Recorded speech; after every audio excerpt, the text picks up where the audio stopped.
ॐ भद्रं कर्णेभिः शृणुयामदेवाः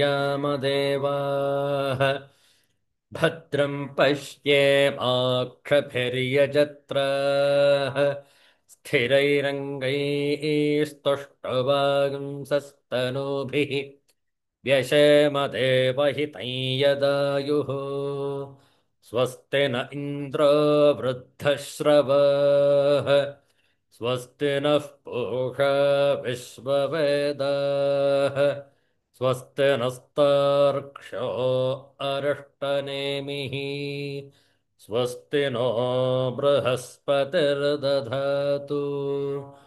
ॐ शान्तिः शान्तिः शान्तिः हरिः ॐ श्रीगुरुभ्यो नमः हरिः ॐ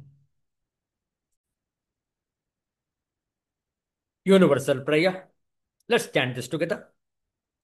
O hidden life, vibrant in every atom. O hidden light, shining in every creature. O hidden love, embracing all in oneness. May each who feels himself as one with thee know he is also one with every other. Om Shanti, Shanti, Shanti. Into Ashadha ಬಹುಳ Dashami ಉಪರಿ ಸ್ಮಾರ್ತ Ekadashi ಆದಿತ್ಯವಾಸರ July ತಿಂಗಳ 20ನೆಯ ತಾರೀಕು 2025ನೇ ಇಸವಿ July 20 ಈ ಭಾನುವಾರ ಸ್ಮಾರ್ತ ಏಕಾದಶಿ ಆಷಾಢ ಬಹುಳ ಏಕಾದಶಿ ನಾಳೆ ದಿವಸ ಸೋಮವಾರ ವೈಷ್ಣವ ಏಕಾದಶಿ ಭಾಗವತ ಏಕಾದಶಿ ಅಥವಾ ಶ್ರೀ ವೈಷ್ಣವ ಏಕಾದಶಿ ಇವತ್ತು ಸ್ಮಾರ್ತ ಬ್ರಾಹ್ಮಣರು ಏಕಾದಶಿಯನ್ನು ಆಚರಿಸಿರುತ್ತಾರೆ ನಾಳೆ ದಿವಸ ಶ್ರೀ ವೈಷ್ಣವರು ಭಾಗವತರು ಏಕಾದಶಿಯನ್ನು ಆಚರಿಸುವರು ಇಂದು ಆಷಾಢ ಬಹುಳ ದಶಮಿ ಉಪರಿ ಏಕಾದಶಿ ಇಂತಹ ಶ್ರೇಷ್ಠವಾದ ಏಕಾದಶಿಯ ವ್ರತ ಈ ಭಾನುವಾರದ ಮುಸ್ಸಂಜೆಯಲ್ಲಿ ಶ್ರೀ ವಿಷ್ಣು ಸಹಸ್ರನಾಮದ ಧ್ಯಾನ ಶ್ಲೋಕಗಳ ಪಾರಾಯಣ ತಾವು ಕೂಡ ನಮ್ಮೊಡನೆ ಪಾರಾಯಣವನ್ನು ಮಾಡಬಹುದು ಸಾಹಿತ್ಯವನ್ನು ಪರದೆಯ ಮೇಲೆ ಹಂಚಿಕೊಂಡಿದ್ದೇವೆ ಓಂ ಧ್ಯಾನಂ क्षीरोदन्वत्प्रदेशे शुचिमणिविलसत्सैकते मौक्तिकानां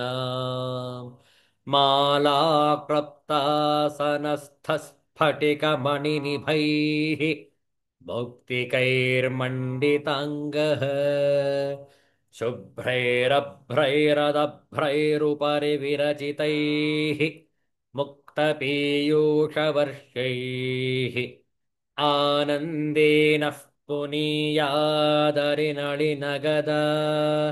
शङ्खपाणिर्मुकुन्दः भोः पादौ यस्य नाभिर्वियदसुरनिलश्चन्द्र सूर्यौ च नेत्रे कर्णावाशाः शिरोद्यौः मुखमपि दहनो यस्य वासोऽयमब्धिः अन्तस्थं यस्य विश्वं सुननरखगगो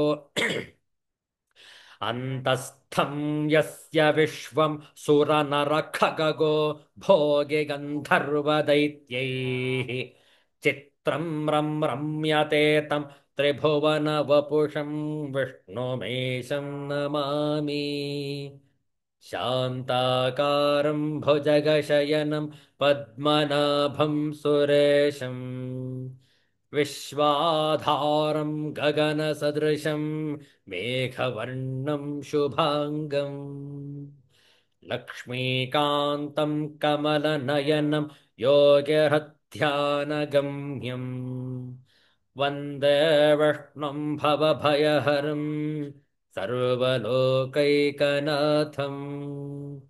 मेघश्यामं पीतकौशेयवासं श्रीवत्साङ्कं कौस्तुभोद्भासिताङ्गम् पुण्योपेतं पुण्डरीकायतक्षं विष्णुं वन्दे सर्वलोकैकनाथम् नमः समस्तभूतानामादिभूताय बुभृते अनेकरूपरूपाय विष्णवे प्रभविष्णवे सशङ्खचक्रं सकिरीटकुण्डलं सपीतवस्त्रं सरसीरुहेक्षणम् सहारवक्षस्थलशोभिकौस्तुभम् नमामि विष्णुं शिरसा चतुर्भुजम् छायायां पारिजातस्य हेमसिंहासनोपरि आसीनमम्बुधश्याममायताक्षमलङ्कृतम् चन्द्राननं चतुर्बाहुं श्रीवत्साङ्कितवक्षसं रुक्मिणी सत्यभामाभ्यां सहितं कृष्णमाश्रये ॐ नमो भगवते वासुदेवाय ಅತ್ಯಂತ ಶ್ರೇಷ್ಠವಾದಂತಹ ಪಾವನಕರವಾದಂತಹ ದಿನ ಭಾನುವಾರ ಏಕಾದಶಿ ಶ್ರೀರಾಮನ ಭಜನೆಯನ್ನು ಮಾಡೋಣ.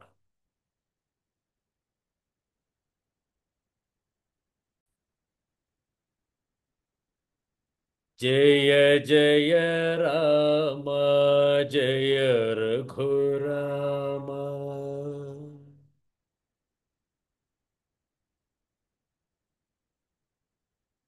ಜಯ ಜಯ ರಾಮ ಜಯ ರಘುರಾಮ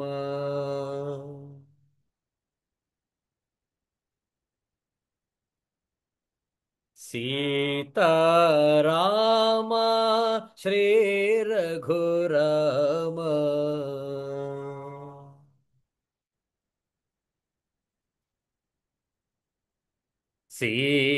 सीताराम श्री रघुराम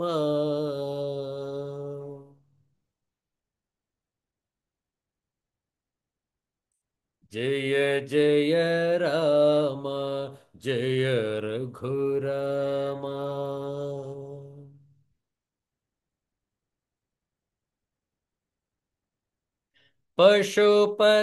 पशुपतिरञ्जन पावन नाम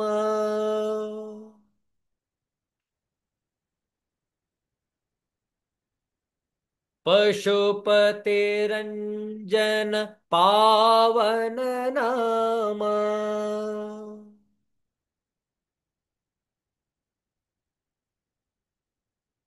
पाप विमोचन तारक नाम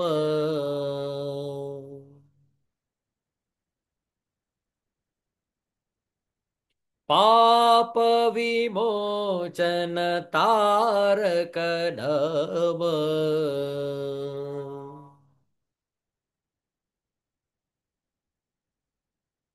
जय जय राम जय रघुराम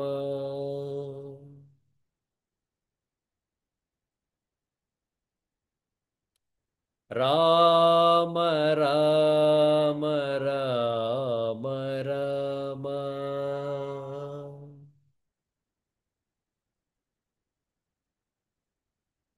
राम राम राम राम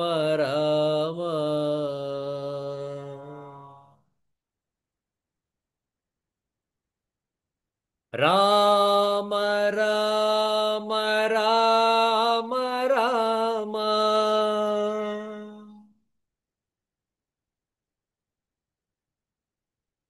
राम राम राम राम